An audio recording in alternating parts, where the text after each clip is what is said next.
She invited her sister to our secret couples trip and ruined everything. I finally set boundaries on vacation, refused to pay for her, and what happened next changed our relationship forever. I still remember the moment the plan felt real. I was scrolling photos of the hostel I'd booked, the kind with a balcony that opens to the sea and an orange hammock that looked like it belonged in a postcard. I showed one photo to Paula, and for a second there was a silence so full of everything we'd been saving for each other that I could taste the coast. I said, "Imagine us there, just the two of us," and it sounded like a promise. For weeks I guarded that promise like a fragile thing. My name is Miguel. About a year ago I met Paula, the woman who, in the space between ordinary days, became the person I call the love of my life. She's easy to laugh with, stubborn in the way that makes her both honest and impossibly patient, and she's the kind of person who carries a softness that pulls you in.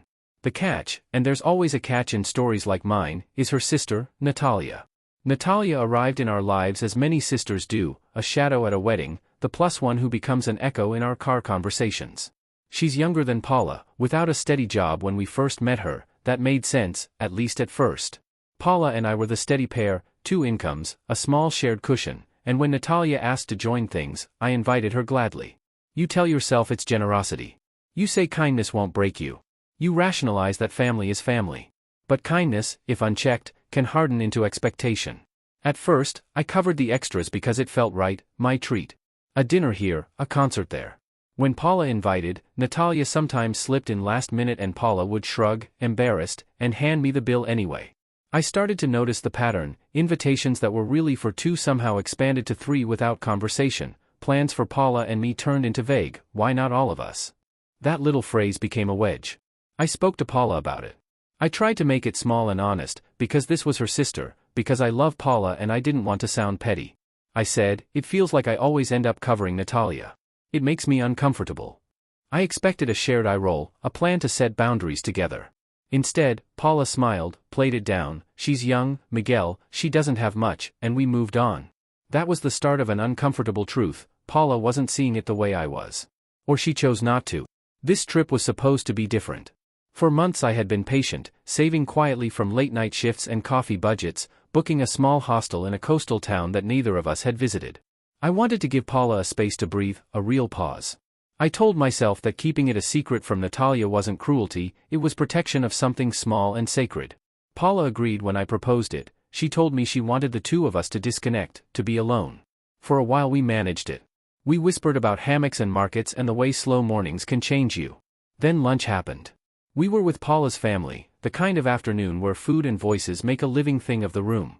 I pulled out the hostel photos to show Paula a specific room. There was a tiny balcony with 2 chairs and a sunset angle that looked unreal. At one point I thought we were alone, so I leaned over and said the word beach in a way that was supposed to be private. That's when I felt someone behind us. Natalia had been standing just out of our line of sight. She listened for maybe a minute before stepping in. "Where's the trip?" she asked. "When are you going?" Her tone wasn't curious as much as automatic, a practiced insertion. She announced that she would pack as soon as she got home, that she expected to come. The room went quiet for the split second of the reveal. My face must have said everything. I looked at Paula and tried to throw the whisper back to her, tell her this one was supposed to be ours. Paula looked at me, and did nothing. I still replay Paula's face in my head, that small shift from conspirator to spectator. She looked at Natalia, looked at me, and chose the path she had always chosen, keep peace. In public it's easier to avoid a scene. I get that. But inside, something hardened. I felt my plan leak away, the secret dissolving into a routine I had been trying to avoid. We left the lunch early. Paula's silence felt heavier than any words. I'm not a dramatic person, at least that's what I told myself. But sitting at home after that afternoon, the quiet made room for anger and something that looked dangerously like resignation. I started cataloging the moments, the times we wanted to go out and a sudden, "Oh, Natalia's free," turned plans into 3-way compromises. The quiet at the end of dates where the check arrived and I, again, ended up picking up more than what felt fair. I kept lists in my head. I kept asking myself how long I would tolerate this being the default. What hurts isn't money, really, though the math of being the implicit wallet matters. It's the pattern of erasure, my partner's inability or unwillingness to notice how small but persistent behaviors build into something that erodes trust. Paula's love is real, but I started to see her recede, as if her role had been smoothed into caretaker, mediator, sister. I questioned where the line between family loyalty and disrespect to the couple was. I tried to be rational. I told myself to be patient, to set a boundary in small steps. Next time, let's tell her it's just us, I would say. I'll book 2 beds, not 3.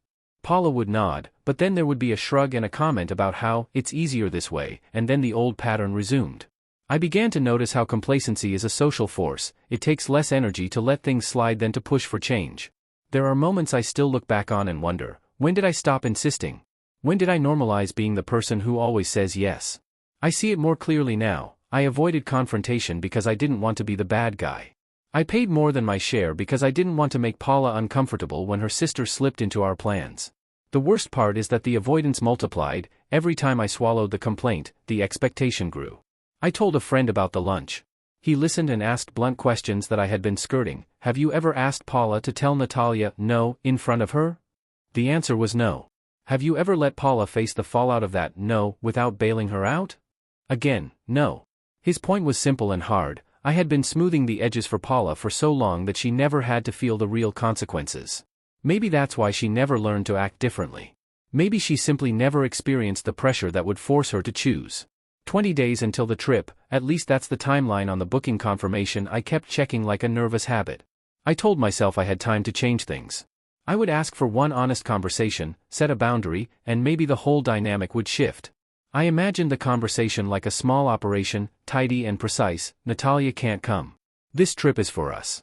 But life isn't an operation, it's more like a room full of people who keep rearranging the furniture when you're not looking. In the days after the lunch, things didn't get better. Paula kept acting like everything was normal.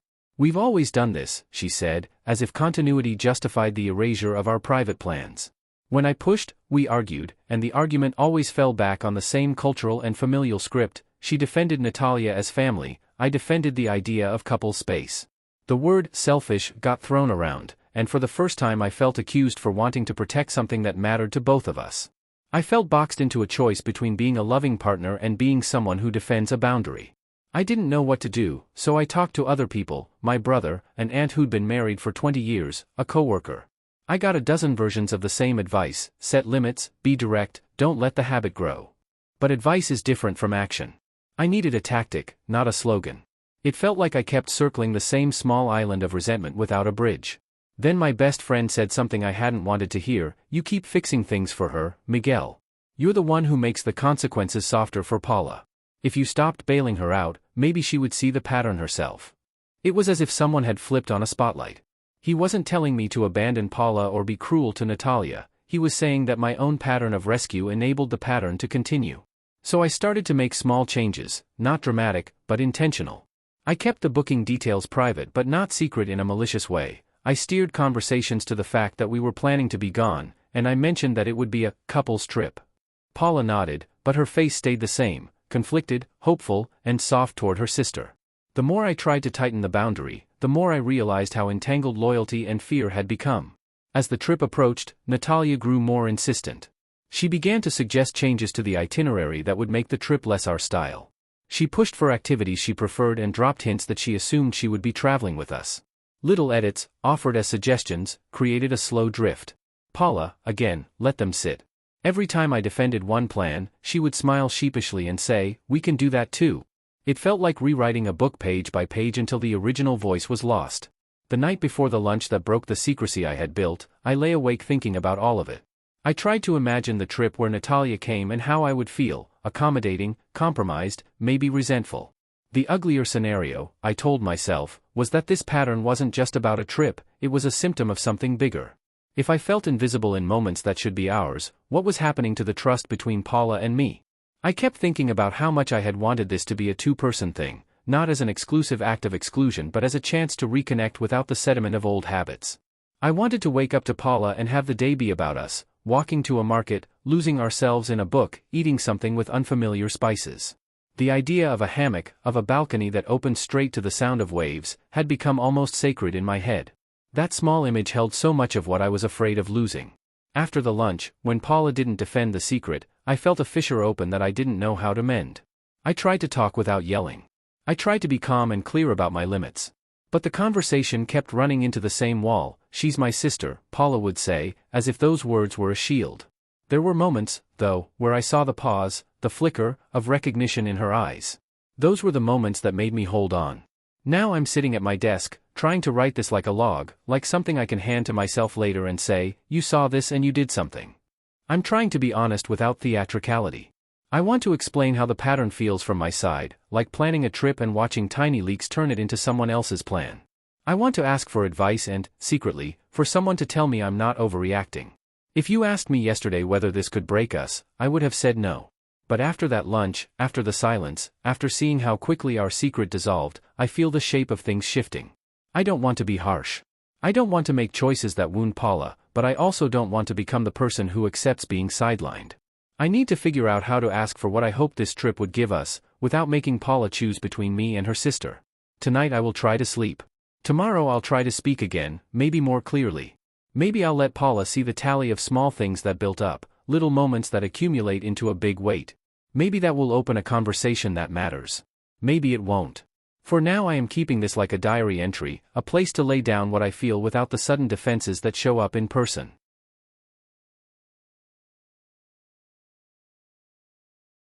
After the lunch that blew our secret, I felt the trip slipping away. Paula didn't defend the idea in front of Natalia, and I left bitter and hollow. I told friends, my best mate said something that hit hard, I've been the safety net, always softening the consequences for Paula. With 20 days left, that realization sat heavy in my chest. In the days that followed, nothing changed. Paula acted like including Natalia was normal. When I raised it, conversations looped. She'd say, we've always done this, and I'd try to explain why it hurts. We argued more than we talked. I tried to be specific, the times I ended up covering Natalia's tickets, plans that turned into family outings, surprises that became group events. Small things multiplied until they felt like a weight. I started doing two things, listing episodes to keep myself grounded, and asking for practical advice. Friends said the same, set boundaries, be direct, stop compensating. The difference between advice and action is big. My best friend suggested a practical experiment, let Paula experience the real consequence of her choices without me bailing her out. Not punishment, clarity. If Natalia assumed she'd be included, let the plan be 2 people and don't cover extras. So I tried. I stopped automatically paying for extras. When Paula mentioned, maybe she'll join, I answered, this time I'd like it to be the 2 of us. Sometimes she agreed, sometimes she deflected. The first time I didn't bail, the awkwardness was immediate, Natalia expected inclusion and Paula had to decide out loud. She looked uncomfortable. For the first time, I saw the cost land on her. That didn't fix everything. We had bigger fights and softer talks.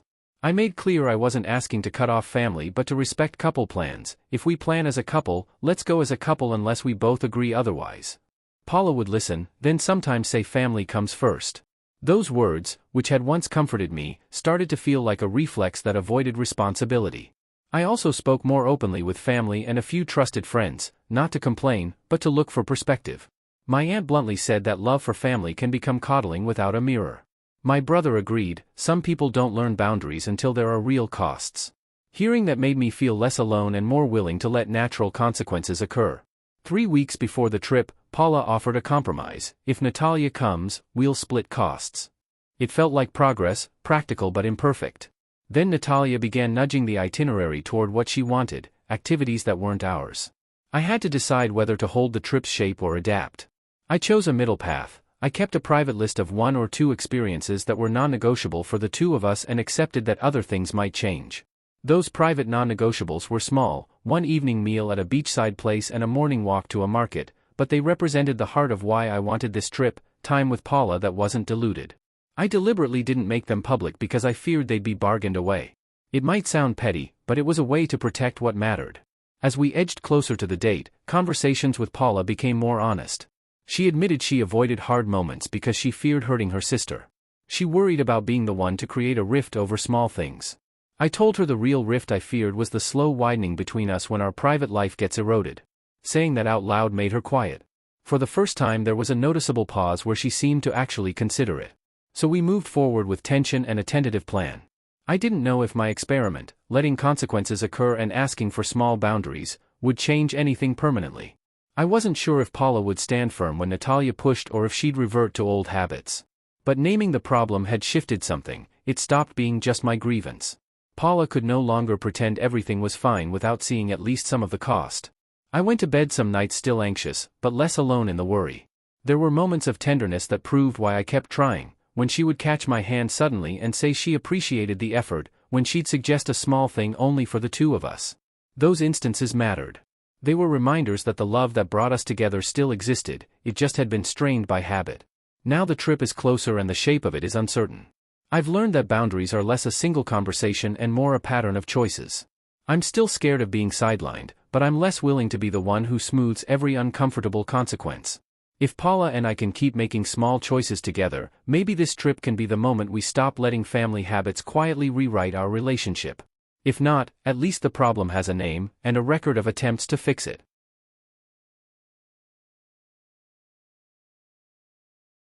After the lunch that broke the secret, I pushed for small boundaries and stopped covering Natalia's extras. I kept a couple of quiet non-negotiables and tried to let consequences land where they should. That pushed things in ways I didn't fully expect, and now we're on the trip. We arrive and the hostel is exactly like the photo, 2 chairs on a tiny balcony facing the sea. At check-in I confirm the double bed I reserved and pay for 2. Natalia notices and gives me a look like it was a mistake. I thought we'd all share, she says later in the lobby. Paula shrugs. I used to smooth this over reflexively. This time I don't.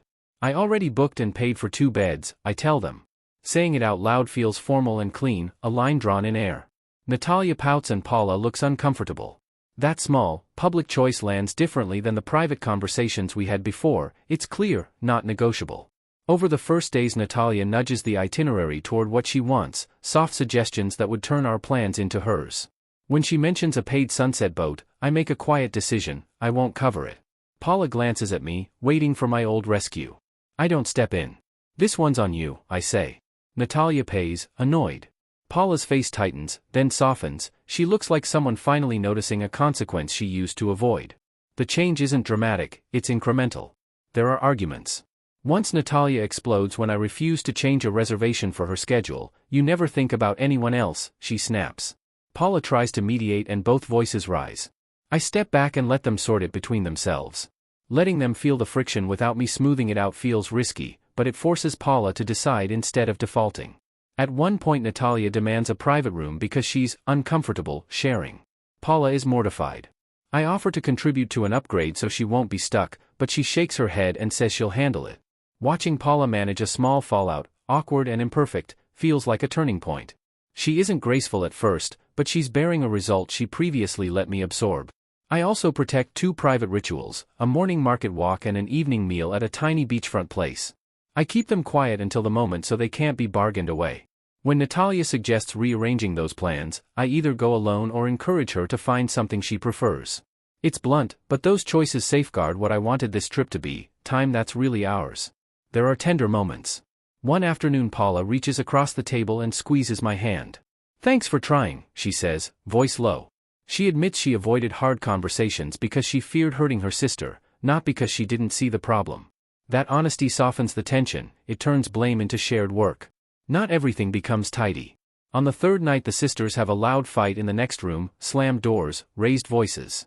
I think about barging in, then decide to text Paula instead, you okay? She replies hours later, honest and tired. I give her space and stay available. The next morning we share coffee on the balcony and the conversation is quiet and real. Through the trip I make choices that feel both small and decisive. I pay for the 2 of us, I split when Natalia joins, and I do solo activities when a planned couple moment would be compromised. Each choice is a practice in consistency rather than a theatrical declaration. Slowly, Paula begins to anticipate that sometimes we will do things alone. She begins to voice small boundaries herself. Natalia resists at times, sulks at others, but she also starts to accept the new rhythm with varying grace. I learn that boundaries aren't a single speech, they are a sequence of consistent, awkward choices. For now, the pattern that eroded our privacy has loosened enough that I can breathe. The trip doesn't fix everything, old habits return occasionally and I still feel the sting when Paula slips, but the frequency of those slips is down. For the first time in a long while, I get parts of the trip that feel genuinely like ours, slow mornings, a shared meal without bargaining, a walk where the conversation is just between the 2 of us. I'm on the balcony tonight, listening to the sea, and there's a quiet relief I didn't expect. It isn't triumph, it's the easing that comes when weight shifts and someone else starts to hold it. The rest of the trip is still unwritten, and I know change will be messy. But right now I sleep a little less tense, and that feels like progress.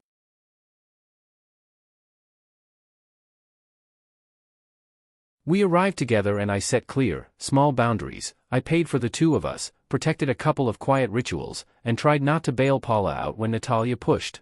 The change was incremental, arguments, awkwardness, and a few tender moments, but it shifted the dynamic enough that I could breathe.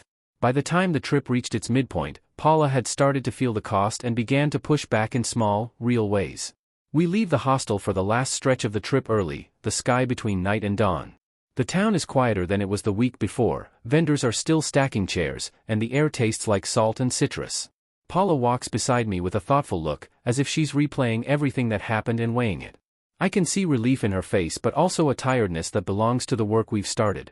We don't speak for the first few blocks. The silence is easy and near sacred. A few days earlier, when the sisters had their loud argument, I could tell Paula felt something shift beneath her armor. After that night, she began taking small stands, saying no, insisting on choices that honored us, and sometimes telling Natalia that she needed to hear a different answer. Those moments weren't grand, they were clumsy and imperfect, but they were real. Tonight, at a restaurant facing the sea, Paula turns to me and says, "I need to say something." Her voice is steady. She reaches for my hand in a public, deliberate way and then looks across the table at Natalia. That moment hums with tension. The family around us carries on, but in the two of us the room narrows. Paula apologizes first to me. She admits she should have defended the trip earlier, that she didn't realize how much she relied on me to soften every blow. Her apology is not theatrical, it's the kind that takes responsibility without blaming others. Then she turns to Natalia and says she understands how hard things are, but from now on she wants to try a different balance, couple time reserved, joint plans agreed by everyone, and clearer boundaries when money or plans are at stake.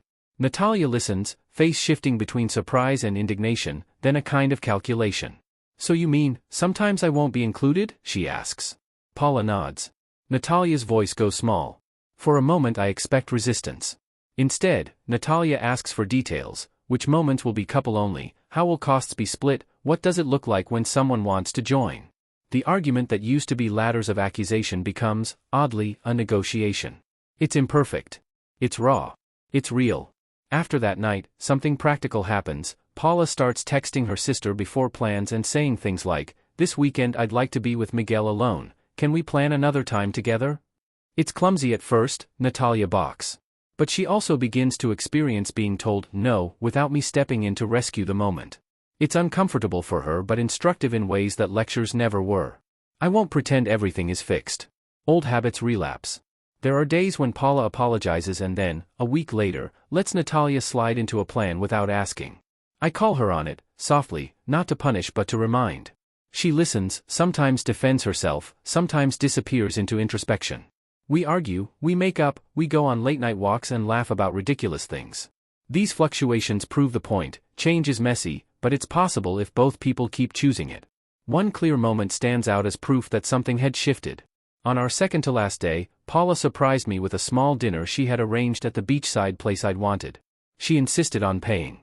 She told me later she had used money she had been saving for extras. "I wanted to show you I could do it without making it about Natalia," she said. I took that seriously. It wasn't performative, it was a deliberate act that demonstrated learning.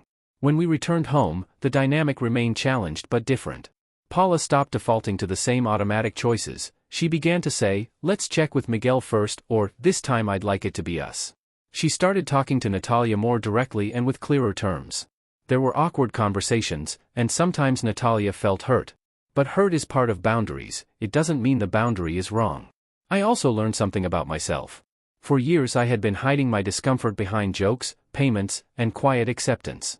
Putting my foot down felt risky, but it taught me the difference between being kind and being erased. My friend was right, smoothing consequences had let the pattern continue. By choosing to stop doing that, I forced the problem into the light.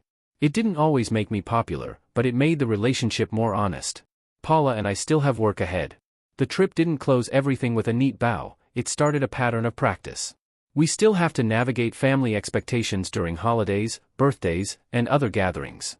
We still have to remind each other when old reflexes surface. But there's now a tool, a shared vocabulary for when things go off course, and a willingness to let consequences teach lessons instead of me absorbing them. A few weeks after the trip, Paula sat with me and wrote a small plan on paper, things we'd like to reserve for the two of us, guidelines for splitting costs, and a few scripts she could use when Natalia asked to join something that was meant to be private. Seeing it written down made it real. We taped the paper on our refrigerator as a practical reminder, a daily nudge toward consistency. I'm not perfect. I still sometimes feel the old throb of annoyance when a plan shifts. But the difference now is that I have a partner who is learning to protect our time and space, not because I demanded it, but because she saw the consequences and chose to act. That felt like love in motion, imperfect, willing, and real. Tonight I can look back at the trip with gratitude. For the first time in a long while, I didn't feel erased.